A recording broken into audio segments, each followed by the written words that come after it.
Hi there. So we're starting promptly at 4 p.m. Eastern right now. And first off, let me say welcome to today's webinar on how to navigate the current job market as a tech professional.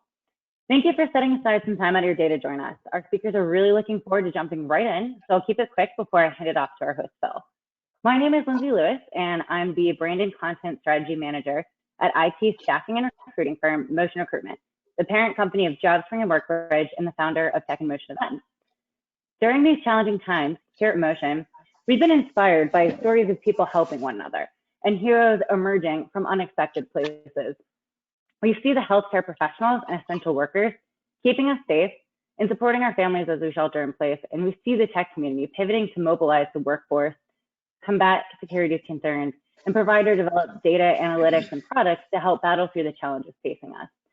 Seeing all these efforts around us, we wanted to bring our unique recruiting expertise as some help in motion content for the tech industry.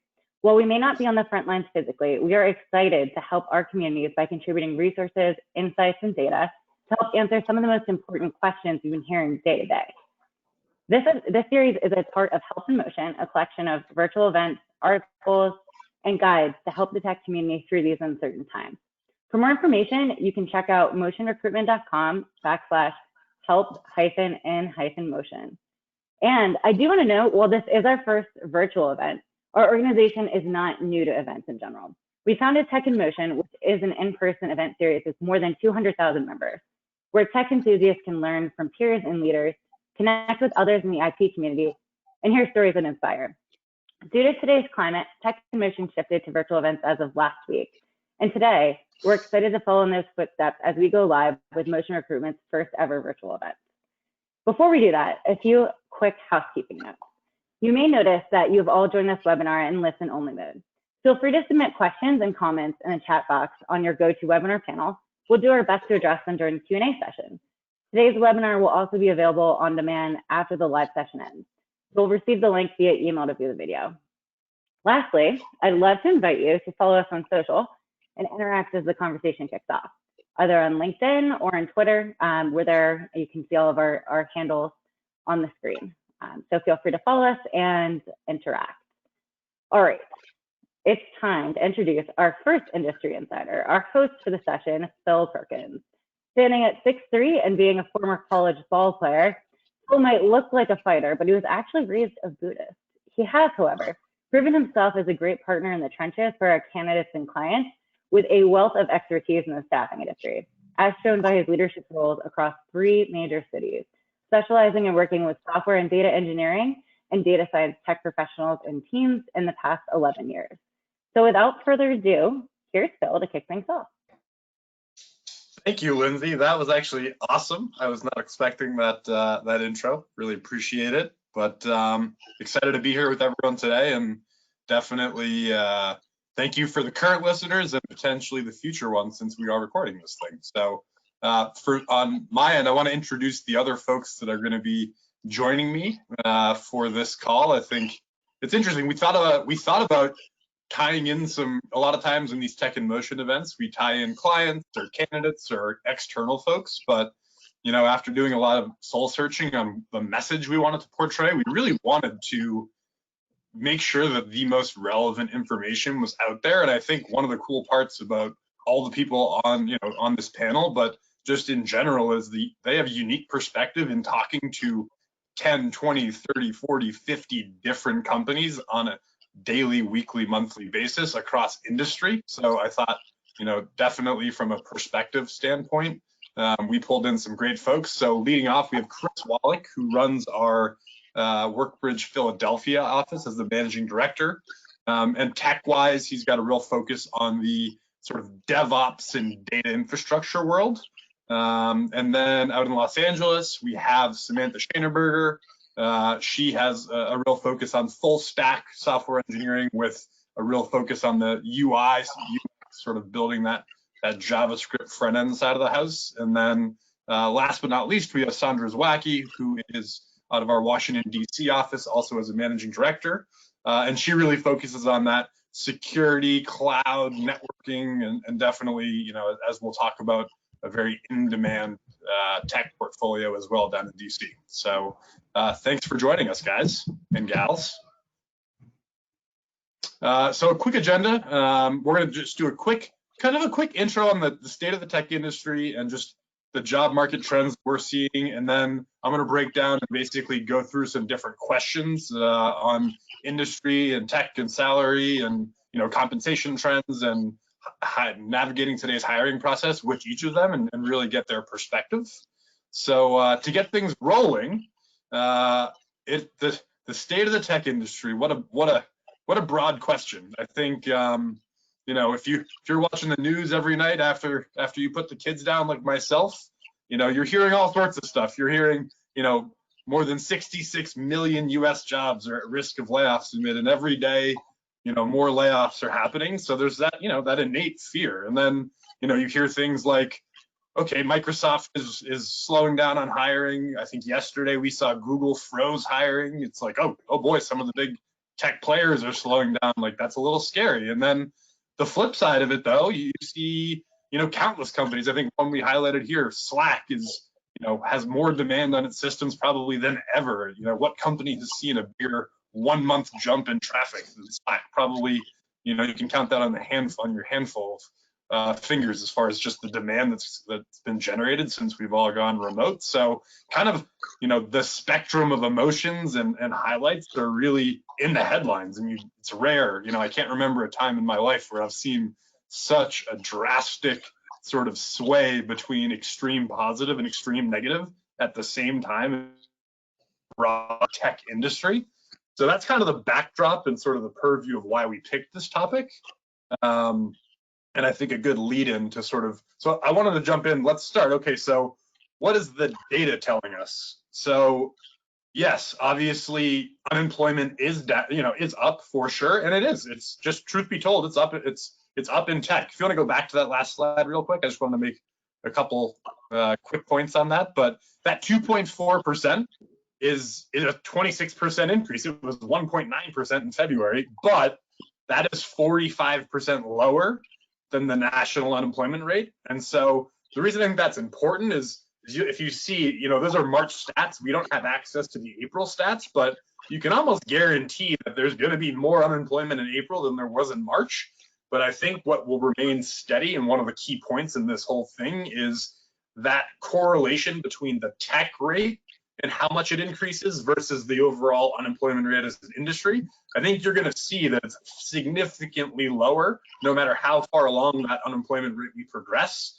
There's a padding that we're going to be talking about today, being an IT professional. So, and it's been really cool to see that develop over the course of the last few months. So, and then that next slide there for the 19,000 tech jobs were lost in March, and that 8,500 were created. And I think this point, is really one that I think is the most underserved. So yeah, that next graph I think is perfect right now. This graph here, it shows sort of so this is not open jobs, IT jobs. This is from the SIA staffing data. But I think what you see is a real correlation. Obviously, when there's demand for staffing, there's obviously direct implications for how many open jobs there are on the market and how the supply side is. So yes, it is down for sure. But I think what is interesting, unlike if you're in the travel industry or the hospitality industry, it's down, it's down, it's down. There's no good news. It's all bad news. And there's a lot of companies that did put hiring on hold, or unfortunately did have to do layoffs. And yeah, there's probably people on this call that were affected by some of those layoffs. But the interesting thing is, unlike other industries, there's also been a huge uptick in people that need to hire tech people because of the situation that we're in. And that's where you're seeing that 8,500 number. That's where you're seeing, that, oh my God, we have to hire 10 people or we're not going to be able to succeed as a business because tech is that important. And so there's that hidden number, and then that big spike you see in Q3 and Q4. What everyone I'm talking to is saying, and what the data is pointing to, is that what a lot of folks are seeing is all those companies that are on pause and waiting to see what's happening, and maybe they did freeze hiring, but probably aren't laying off tech people quite yet. What's going to happen is that new demand for all these industries that we're about to dive into, that new demand's not going to go away. It's going to stay there. The digital transformation is only going to expand. And then all the old demand that went on hold to see how this whole thing was going to play out, when it comes back, it's going to meet the new demand. And there's going to be a whole new level of just pure scarcity as far as the resources. And then the only other thing I'd add on to that is the whole concept of there's the market for people that were laid off, but honestly, the market for people that were not laid off, that passive job seeker, is not the appetite for taking on that risk is not super high right now. So that pool of talent who was open to new opportunities back in February or January is much smaller. And so as the folks that were affected by layoffs start to get new jobs, there's not going to be that replenishment of talent. And so that's why you're seeing that big spike in Q3 as far as demand for IT staffing services, because I think it's going to be a core economics 101 supply and demand functionality. So I just thought that was an interesting graph and a good way to sort of kick off some of these conversations. So without further ado, let's get the panel involved. So big question I hear all the time. Everyone wants to know, and people have different ideas on this, but I'm curious. So Samantha, out in Los Angeles, from what you're seeing, what industries have really seen an increase or the most opportunities right now in your personal marketplace out on the West Coast? So LA is obviously a big hub for entertainment, and that's a massive industry in itself. There's a lot of different subsets of the entertainment industry, of film and television and music streaming and like gaming. There's so many different companies that fall under that category, and obviously LA is a hub for that, but it also just affects everybody in the world right now. And it's having a pretty big impact on everyday life now that everyone's home. I think the interesting thing is that there was a really big shift in the market even before COVID, and that came from video streaming. And so everyone's pivoting right now throughout all industries, I would say, but a lot of these companies right now need to pivot either toward streaming or partnering up with streaming companies, because obviously no one's going to movie theaters. Film and TV, they're not filming anything. And so all the releases are going to be changed, and then just the way that we're getting our movies and our content is changing. So the biggest issue is the scalability and having the demand of millions and millions and millions of people who are now home, and they want their content and they want it now.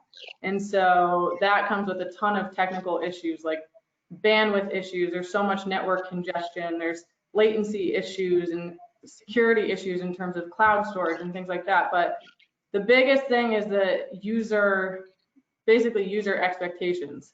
So if I'm watching a show and it's lagging or buffering, I have the attention span of like my puppy right now. I'm going to switch to the next platform, right? And that's a huge loss of revenue for these companies. So they're going to invest in tech, and they're going to make sure that they get those problems solved. So yes, it's big in LA, but there's also so many companies that support the entertainment industry, and there's still a ton of jobs out there. You just have to obviously know kind of where to look and what problems are being solved in them. LA. Yeah, that was my first gut reaction to just the idea. It's like, hey, yes, of course Netflix is probably hiring, and there's some big names in entertainment and streaming, but there's also just a lot of startups that are starting to support that industry, and there's a lot of ways that you can sort of tangentially, jump into that revenue stream, because all those big companies, if they can't build it, they'll buy it right now. And so it's a really good opportunity for startups across the country to that's something you can search for and sort of hone in on. So I'd love to hear thoughts from DC. Sandra, obviously a very different economic scene than Los Angeles in some ways. Yes, definitely very different. Well, first off, I would say, and this probably is more nationally than just specific to DC, we're obviously seeing a huge uptick in hiring from organizations that are part of any essential retail. Large ones and smaller ones are obviously needing to, improve on their online footprint, improve on their tech stack to keep up with demand from, as Samantha said, so many people being at home and probably increasing their online purchasing even more than they have before. And so that is an industry that we are seeing a huge uptick in. More specific to DC, the government is still, fully online, and we're not seeing a huge slowdown in some of those government projects that are local to this area. From what we're seeing, that's similar for even, state level government as well, as they, fight a lot of this battle at the state level, obviously. And then, anecdotally, we typically in election years see organizations that have anything to do with politics or anything to do with the election process and cycle uptake, particularly their contract hiring. I expect that we'll start to see some of that this year as well. And in particular, since it looks unlikely that, these different political organizations are going to be able to do what they traditionally do, which is, partly host rallies and door to door and all these kinds of things. We expect that their attention to how they engage with social media, how they engage just from a technology perspective with voters this year is probably going to be even more significant than any other year, given the social distancing that we're all subject to. So I expect that that's going to be the case, not just for DC, but frankly across the country as these organizations look to reach voters nationwide. Absolutely, yeah, that's interesting. Not a lot of pep rallies happening out there right now, unfortunately. I wouldn't think so. No, that's it's going to be a while. Chris, how about Philadelphia? Yeah, it's good to be talking about this. I think one of the things I really enjoy about what we do is that we get to be on the front lines. And right now, I mean, I've never received so many questions, right? And everybody that we're talking to, we're getting these questions, and it's great to actually have some substance. And Philadelphia has kind of been a melting pot. We've got a lot of industries here. I'd say the obvious two that probably won't shock anyone would be healthcare, which is big here. We've got a lot of the top hospitals and a lot of research centers, and they are booming, right? Because they're tackling a brand new problem that scaled faster than they could, frankly. And then financial services, right? Those companies are still hiring for many different reasons, right? But I think I try not to just classify maybe a top two. What's so fascinating to me is that whatever industry that you're in or whatever industry that's out there, every company has really been forced to make a pivot, right? And that's kind of been my favorite word with everything going on. Whether you're a big company, for example, we work with a massive software company here that's a lot of different products, but two of their big ones are healthcare and education. And while both have been successful, they've shifted a lot away from education to focus on healthcare, and actually even shifted a couple of their healthcare products because it's really about what's being demanded, right? What do we need to deliver the quickest to market? What are our customers asking for? And how do we meet all these brand new challenges? And so every one of these companies we're seeing a lot of change with, almost regardless of industry. And what's exciting about that is it's creating some very mission-driven opportunities, which, from my experience with engineers, they really like that, right? They want to be important and have kind of a purpose in what they're building. So, we're seeing a lot here, which is exciting. And I'm glad to be able to actually watch things unfold. And some are surprising, frankly. We do work with a company that is responsible for building ticketing systems at amusement parks. So right when you get there, the systems that scan your ticket, you'd think with everything going on, and they are, of course, hurting business today because of no one going to amusement parks. But actually, they're hiring because they need to meet the new market conditions of creating ticketing systems throughout the parks now, because of this, they have to meet the fact that they have to track constantly traffic throughout their amusement parks and regulate how many individuals are in a certain area to make sure that they're limiting future exposure and just being more conscious of things like this. It's interesting. It's a lot of I would say in general, a lot of unintended consequences. A lot of things where people make decisions and spend money, whether it's the federal stimulus package or whatever. And, we've definitely seen a huge uptick in just regional banks who have a great business model, but honestly did a lot of business in person, who are now distributing that, $250 billion stimulus package, and they just don't have the technology to do it. And it's not an option. They literally have to hire, whether it's contract or full time. Like, if they do not do this, they will not survive. And so it's, again, another interesting sort of unintended consequence of just the current atmosphere. So let's dive a little deeper on so within the industry. Obviously, from a technical perspective, what tech skills and roles are really in highest demand? And what are you hearing clients like? I need someone who has X, Y, Z skill set. Sandra, why don't you get us started on this? Sure. Well, security was mentioned a little earlier. I think that's a huge factor that a lot of companies are paying attention to right now. We've got everyone working from home, endpoint security, network security. All of these things now are more challenging for a lot of organizations than they were in the past, because their exposure risk has gone up significantly with their workforce spread out over different locations, whereas before maybe they were more centralized, right? So we're seeing and hearing from a lot of our clients that they're uptaking their security, they're expanding on their security teams. That goes for security engineering folks, but it also spreads out into some of the software teams, right? And looking to build out new security applications within the business to make sure that their systems are protected properly. I'd also say that we're seeing a big uptick in companies hiring for cloud engineers. Organizations looking to expand on their virtual footprint, expand on their capacity, expand on their server environments in the cloud to keep up with user demand or customer demand, bandwidth demands. And then, as it pertains to the government, given that that's a large part of our market here in DC, we're hearing about a lot of old legacy systems that are now coming under unprecedented pressure.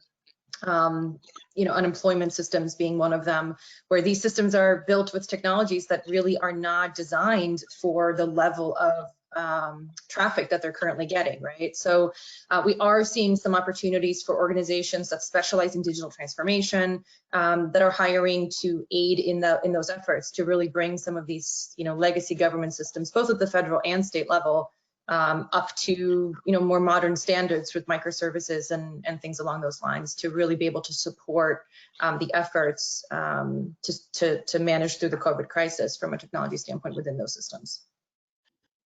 Yeah, it's interesting. Cybersecurity up in Boston too. I mean, even we have a publicly traded cybersecurity SaaS company where they really focus on email security, and they were saying just because everyone's remote, their system has to handle, they have a seven-fold increase in just the amount of emails that they have to analyze every single day.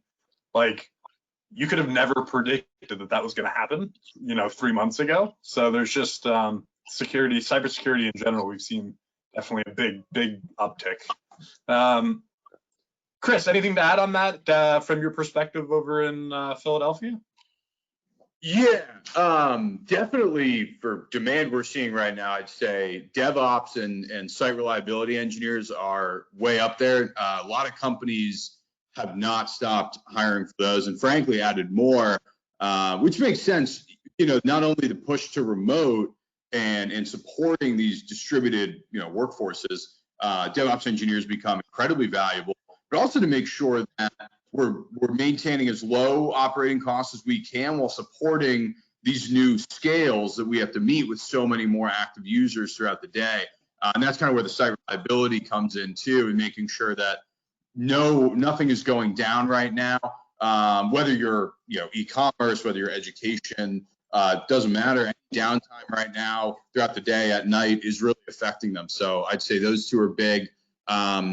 And then the other one is actually product managers, which makes a lot of sense, right? Because very quickly, again, kind of on that pivot, right? Companies have to figure out what products are actually being the most demanded right now, kind of recreate user stories, figuring out what features are going to be most demanded, because they have to meet a brand new world in a lot of ways, and they need individuals who are experts at assessing that and directing them in the right direction. So I'd say those are the two that are some of the biggest we're seeing right now.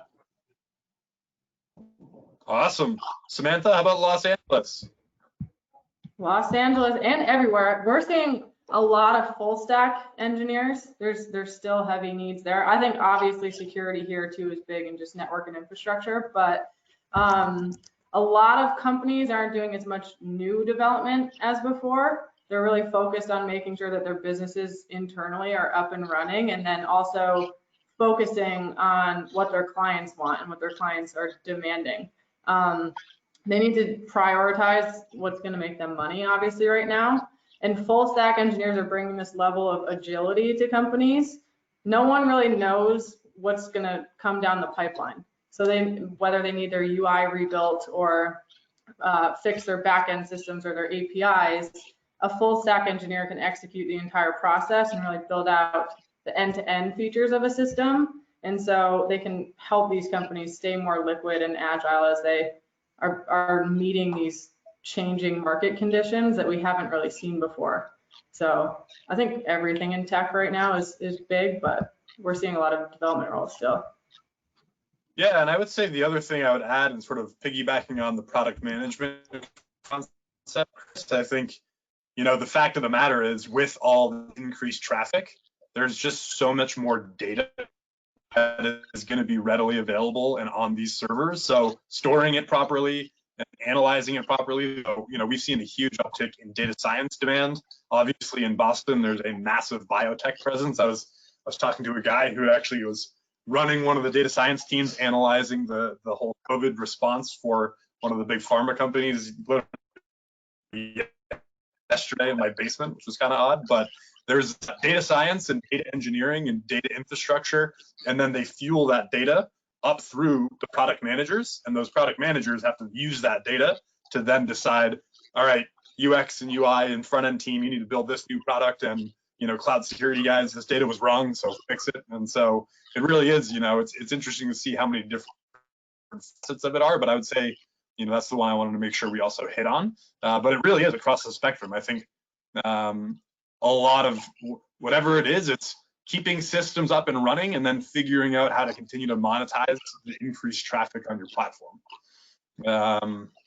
And then next question, next topic. This is a big one. I think this is one we hear a lot. It's kind of a, you know, all right, I'm going into 2020.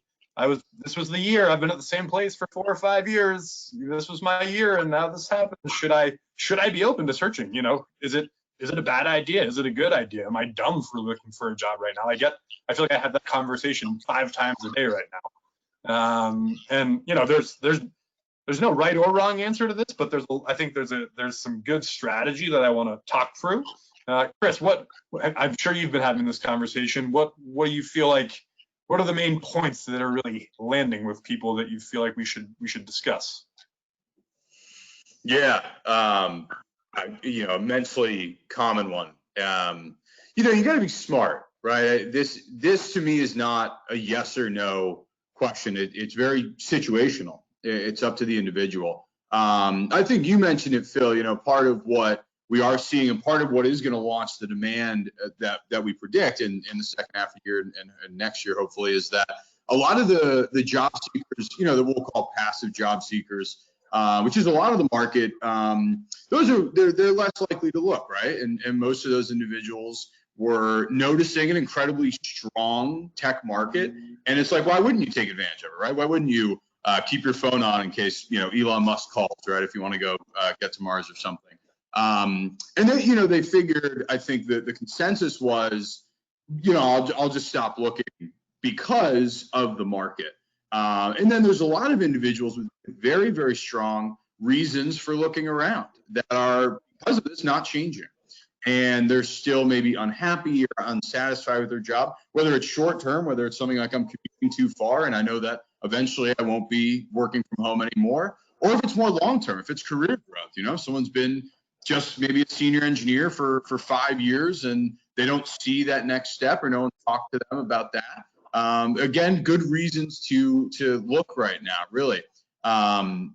So it's a yes and no. It's something you have to navigate, something you have to be smart about.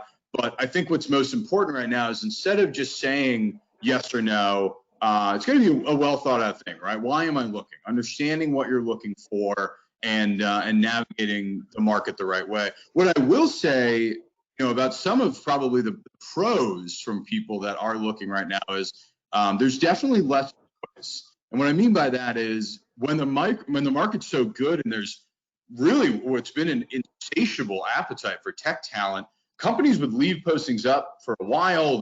They'd collect resumes. They'd want to see what's out there. And, you know, they always have something for a really good engineer, right? A lot of that has gone away, which makes sense in the short term because of what's happening. And what that means is the roles that you do see and have access to, they're ones that are very well mapped out. You have an awesome roadmap behind that. It's well thought out. And what we're seeing right now is probably actually going to be the most stable jobs that will exist for years to come, because it's not maybe the flash in the pan, the proof of concept, the R&D work. This is truly solving a very obvious problem. And again, going back to that kind of mission-driven idea, which people get really passionate about, you want to tap into those. You know, I think if you've got something well identified, you know what you want to do next, what you'll see out there is maybe fewer opportunities, but ones that really are going to speak to you and will probably be a home for a longer time. So that's and I would say too, I think even if you were unfortunately involved in a layoff, I've talked to a number of really good engineers that were involved in layoffs in the Boston area myself. And, you know, some of them have said, you know, should I just hold out for 3 or 4 months until the market rebounds and then look then, because, you know, I don't want to take less money or I don't want to take a bad job. And, you know, and I've talked, you know, that might be what's right for you. That's totally fair. But the one point I would make is there are still a lot of really interesting jobs out there. And, you know, some of the interesting jobs that are hiring right now are solving problems that, you know, like we've been talking about, that are just problems that like we have a client who literally, they are one of the largest digital grocery stores in the entire world, and they're hiring a lot right now, and the problems they're solving are extremely interesting. And, you know, if you have the opportunity to go solve that problem, you know, because the market's down doesn't mean you shouldn't jump on the chance to increase your skills. And I think, you know, that's the biggest thing. I always, you know, everyone in this day and age is worried about job security, and not everyone is. You would be silly not to be thinking about that. But, you know, the thing I always talk to tech folks about is the ultimate job security is your skill set. If you have a really advanced and deep skill set, no matter what company you work for, you will be compensated well. If your skill set's a little stagnant and a little outdated, you know what? It might make sense, even if it is a little scary out there, to get yourself into a position where you can get that job that's going to get your skills to be at the absolute prime of where they could be. So again, that's a situational thing, and you know, you have to be smart about it. So Sandra or Samantha, anything to add on that one, or do you feel like we gave a good encompassing thought? You guys did great. Perfect. Awesome.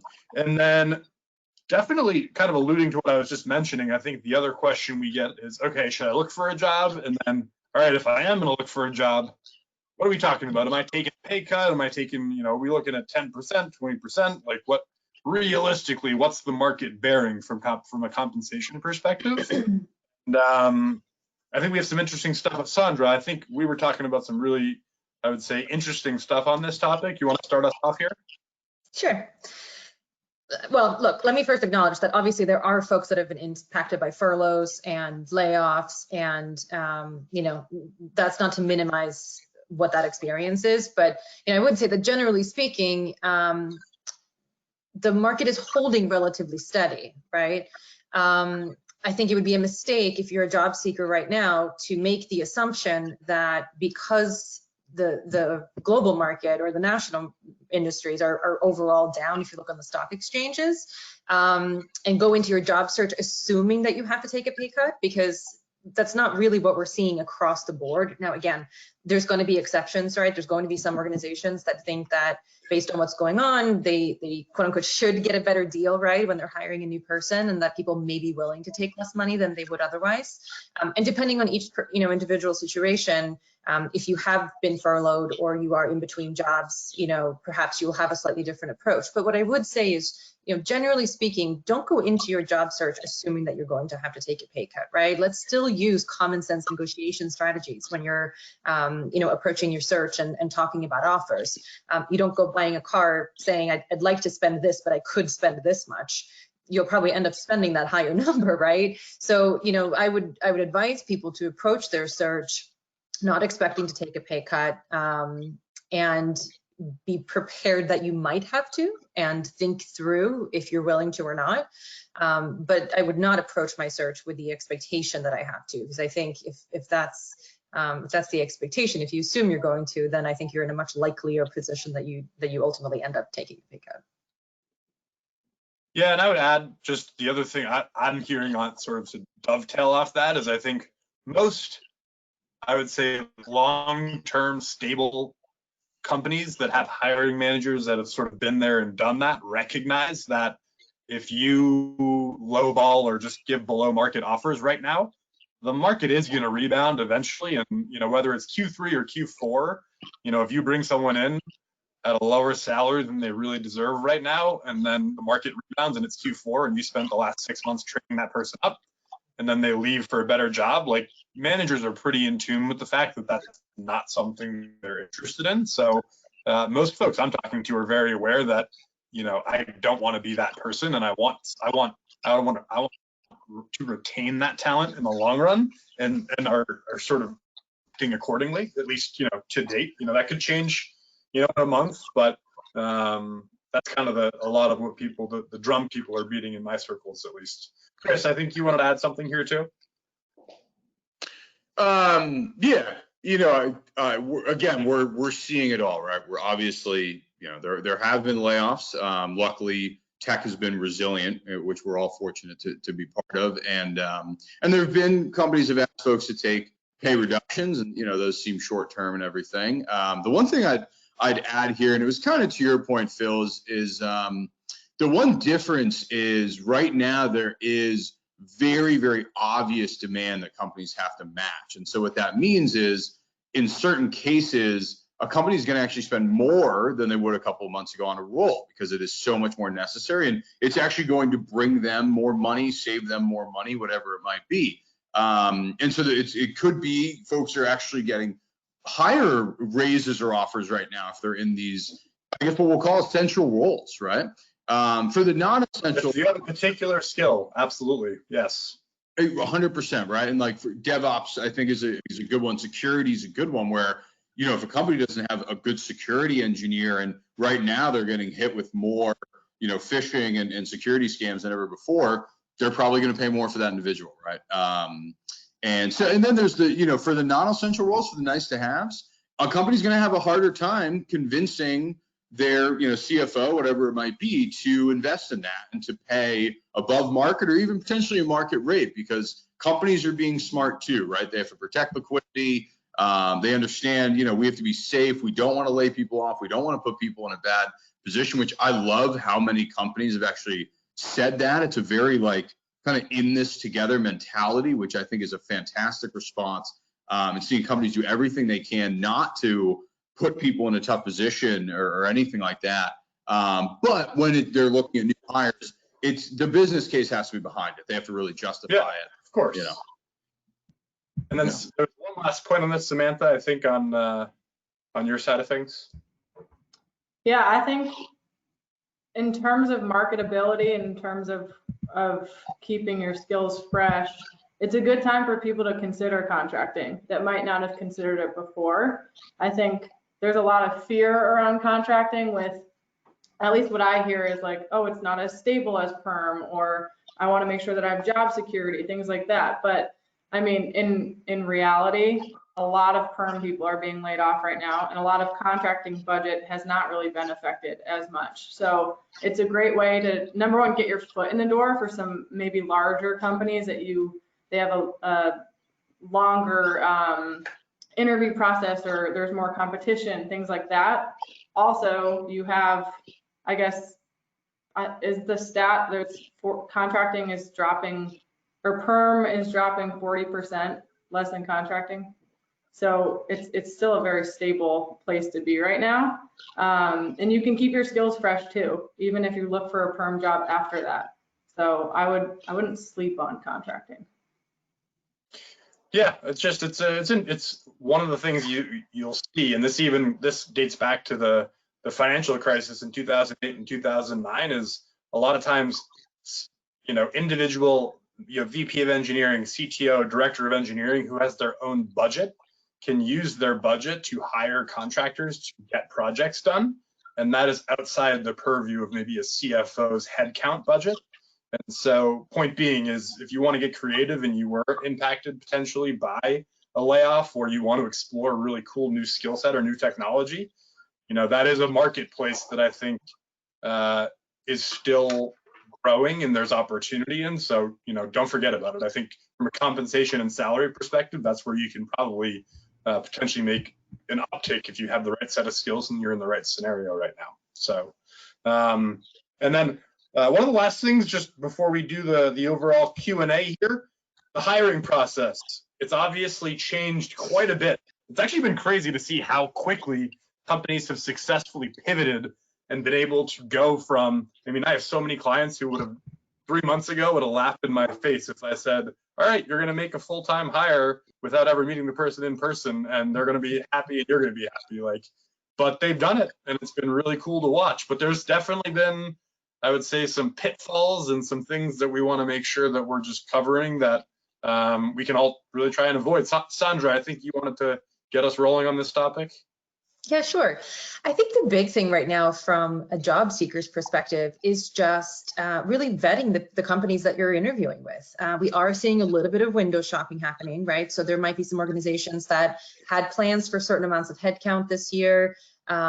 They're still, continuing to look at resumes and on a few occasions doing first round phone interviews with no real intention to proceed all the way to an offer until they perceive the worst of this crisis to be over, which could be, who knows, right? It could be a month or it could be multiple months. And so we've heard from some job seekers that they've been, 1 interview in, 2 interviews in with a company, and then been told that we're actually not ready to make this decision yet, but we're happy to have spoken with you. Well, if you're working full time, or if you're trying to balance time between your job seeking, family, all of that, obviously you want that time to be well spent. So I would just say that it's really important to, really over communicate with the companies that you're interviewing with and ask strategic questions like, is this a position that you have ability to make an offer on right now, assuming that the interview process goes well? Is this a role that you have planned for how you onboard remotely? Have you solved potential challenges with background checking, fingerprinting, and/or drug testing? Have you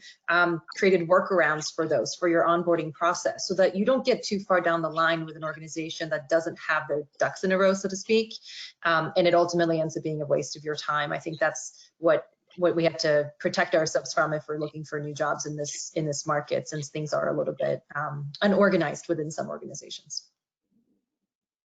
Yeah, and I think those questions sound potentially intimidating to maybe a software engineer who hasn't looked for a job in 4 years and just got laid off. But one thing, that's why people like us exist. Feel free to use anybody's services who really can help you in that space. But also, I think even if I was talking to my friend who had no intention of using a recruiter, just the over communication and honest communication, companies get it. They understand this is unprecedented territory. If you're uncomfortable with something, or you want to be upfront about those questions Sandra laid out, obviously do it in a tactful manner. But from what we've seen, I think companies would rather have an honest dialogue with the candidate than sort of hold their punches to the end and then have everybody be upset a week or two later. So I think it's really good advice, Sandra, for sure. Chris, did you want to add something on this topic as well?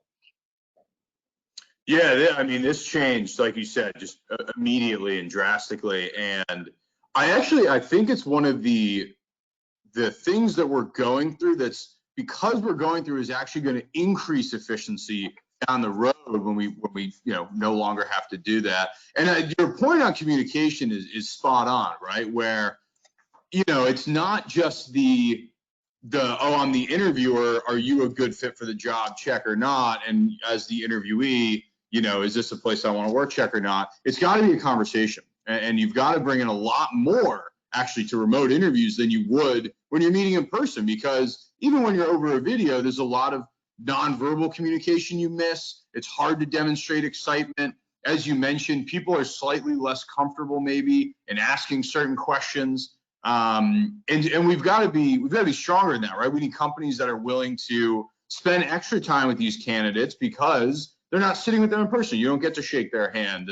And these candidates they are in a position where they might be accepting this job without never stepping foot in this office. And we have to be very, very cognizant of that, right? And so how a company is going to paint the picture of their culture and how a candidate goes to understand their culture is very, very important, which might mean adding more people to the interviews so that you get a better sense of how things work, and kind of being a little bit more agile to meet the fact that things have completely changed for a lot of people. No one's actually really done this for that long.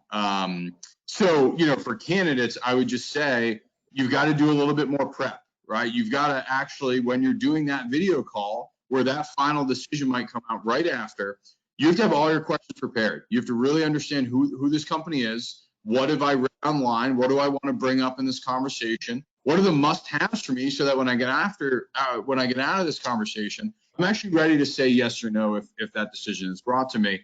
And a lot of what we're seeing is inefficiency through the hiring process, frankly, on both sides, and I think people do need help in understanding that it's not just these quick conversations, let's get through it and hope it works out. You've got to actually spend more time right now and more preparation to make sure that both sides are as comfortable as possible in making a big decision like this. And overall, I would say, in general, don't expect the world. I would say, especially if a company's never done this before, I think you be flexible, the companies will be flexible, but from a candidate perspective, it's not going to be that sleek, shiny in-person experience where they offered you coffee, water, diet soda, whatever. Like there's going to be some bumps in the road, and that's okay. But it kind of goes back to having that honest dialogue with a potential job opportunity and really getting to know each other. So, and then last but not least, what has surprised you the most about the current market? I think we were going to lead off with Sandra on this one. Gosh, I think there's a couple of different things, but I think for those of us that worked through the last recession, it was so comprehensive. It was every industry was being impacted, relatively equally. And I guess it's been a little surprising to me that IT has been as resilient as it is, although, when you really dissect that, right, everyone for the most part, again, with the exception of those unfortunate people that have been furloughed or laid off, the larger bulk of the workforce is still working and, really engaging with IT even more comprehensively than maybe they were, 2-3 months ago. So it has been really interesting to see just how resilient this industry has been and frankly, how much it's growing in some areas, right? Makes me grateful to be attached to this industry rather than other ones. And it's been a little surprising just how resilient and how much growth there continues to be within this market. Couldn't agree more. We're very fortunate to be in the IT world. Trish, did you want to add something, or Samantha, or are we ready to roll to Q&A? Just to add, I've been surprised. I've been surprised by a lot, right? There's been a lot of things, but the thing that was most very pleasantly surprising was, and I think you mentioned it earlier, the speed at which tech companies moved their entire workforce remotely, right? And this is not just engineering teams; this is their whole company. And for me, I frankly thought when we were going into this, it would be no hires for 2 months, right? Everyone would just be like, nope, nothing else, and it would completely stop. And that hasn't been the case because tech companies, I think by nature, are very, very resilient in a lot of ways, right? They're, number one, they've got unbelievable communications. They leverage tools like Slack, and they often have distributed teams already, which obviously is kind of just the world we're in now. And that's really helped. And then they're also pretty diversified in the sense that they have to be agile with the world that they're in. Things change constantly. They're used to rapidly changing conditions. They're used to changing, one day a customer says something new and great, we've got it built, a couple weeks or a month from now. So they met this new world very quickly. And actually a lot of them, maybe they, put things on hold for a week just to get their feet under, which is totally understandable. But then they're right back at it. They're like, all right, well, here's our new roadmap and here's our new mission, and we've got to hit that. And I just thought that the speed of the pivot was so impressive. It's really just like a testament to what the tech industry is all about, frankly. It's been a wild ride, but it's been fun to watch, and I think I really do. I think going through and hunkering down in Q2 and getting into Q3, I think it's going to be even more surprising to see what happens and just to see where this whole thing goes. I can't tell you how many candidates I have talked to and clients I've talked to where all of a sudden the client's like, wait, how many other interviews does he have? And it's like, oh yeah, there's a lot of other companies still hiring. Wow, I thought I was going to be the only one. So, that's not the case every single time, but it's definitely been a lot more aggressive than I was thinking. So let's see what the audience has to say. I'd love to hear some questions from, let me get my cue here.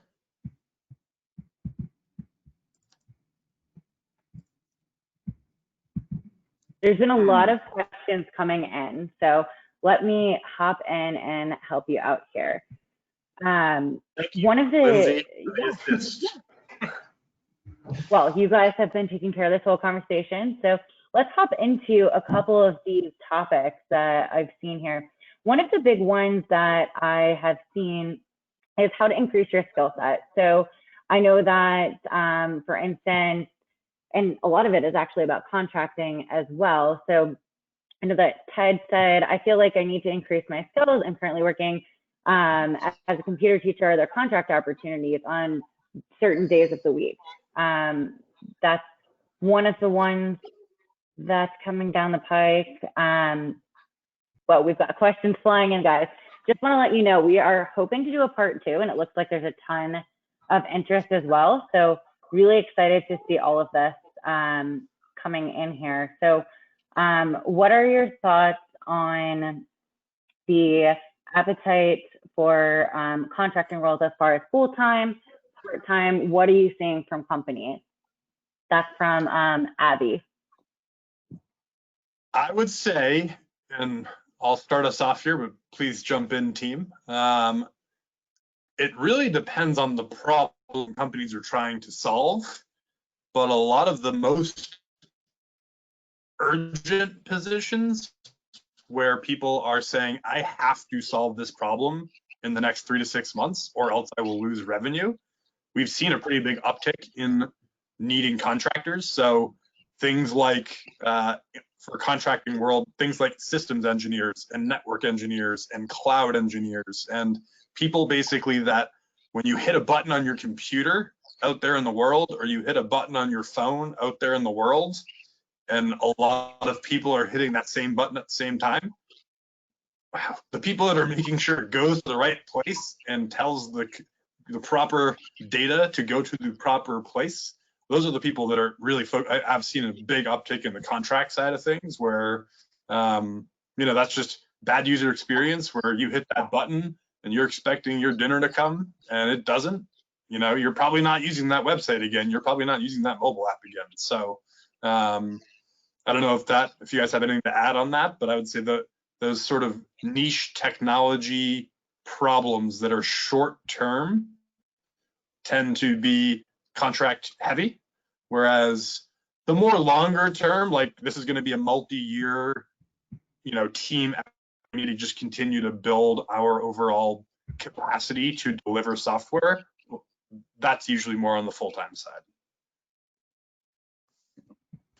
I can jump in on that a little bit too, because I think that's a good point. And actually, I think that ties into, I like the question that Ted had for just skill set development, because it is one I get a lot from candidates. They're in a full-time job, they're working 50 hours a week, and they are expected a certain skill set. How do they go above that, right? And to your point, Phil, one of the things that has helped with that scale and helped companies save costs that everyone wants to get into has been the cloud, right? I think it's a great example.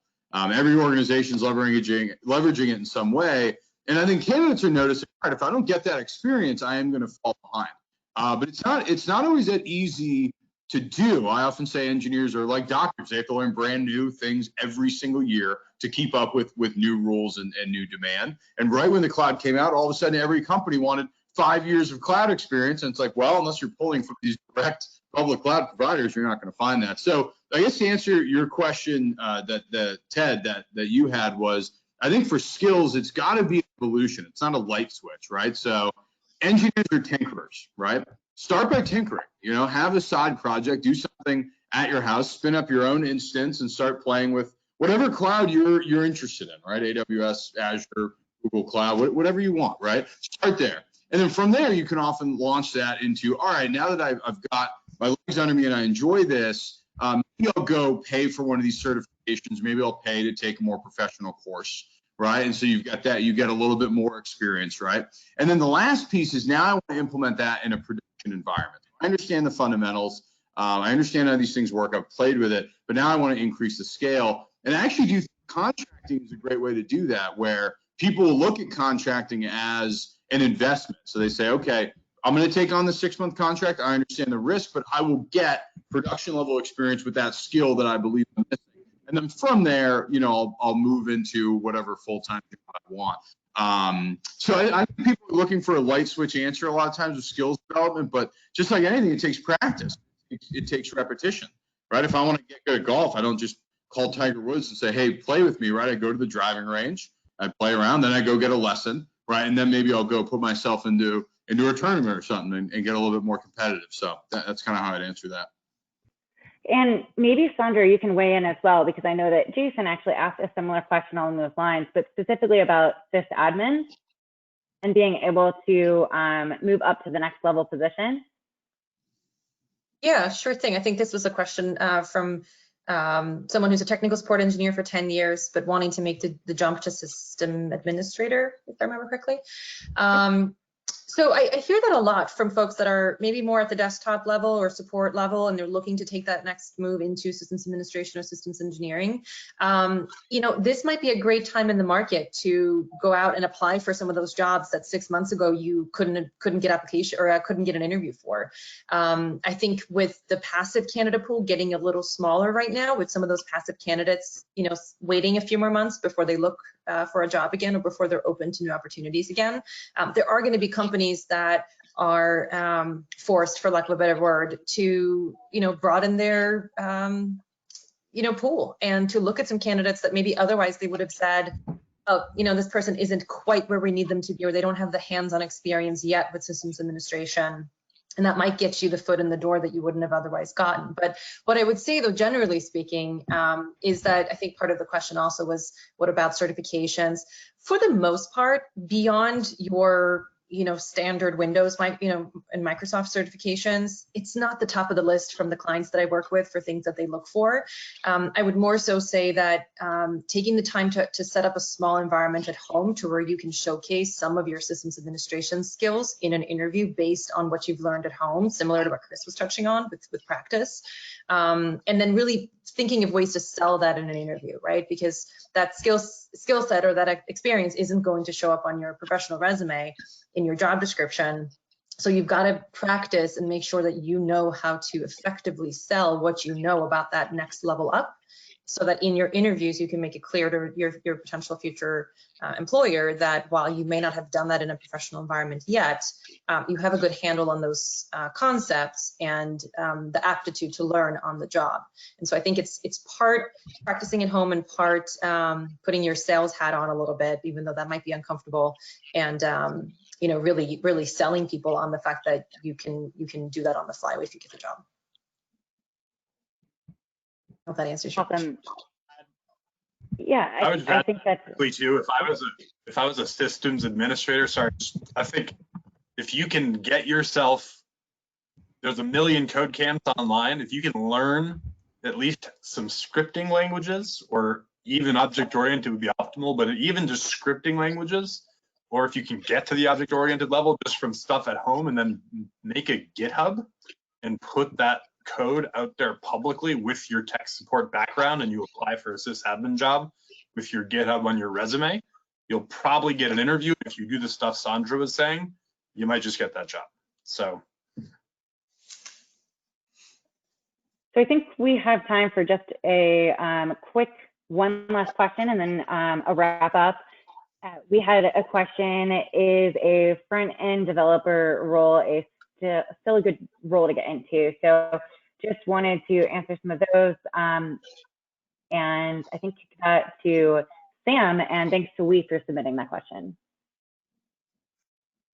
Yes, I think it is. I think with any company or any role, you have to figure out also, again, what the company is solving. So if it's a product being built out that doesn't need the best user interface, then they probably won't need a front-end developer. But if something's consumer facing and they need really, really solid UI for that, front-end is still a very great place to be. And JavaScript is so robust now too, that anything, if you're getting into front end, I would definitely put a focus on getting into those frameworks like React or Vue or Angular still too. But I think it will make you more marketable. But yes, front end's a great place to be still. I didn't mean to be all full stack.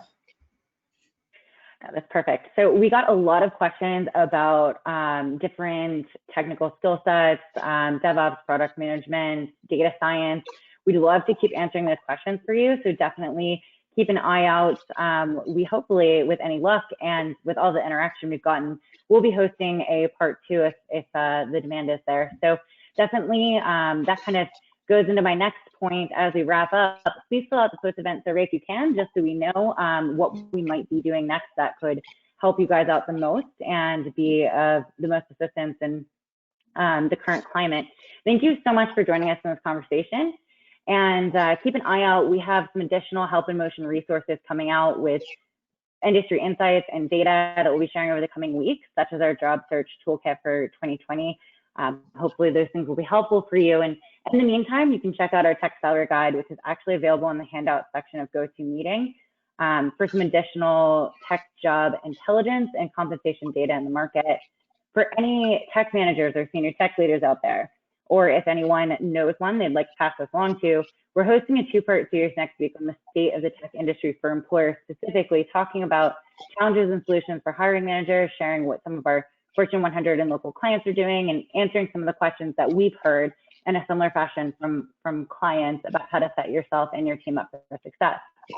So we'll be kicking part 1 off on Tuesday, April 28th, the State of Tech Employment Industry Insights for Tech Leaders. And then we've talked a lot about the impact of virtual.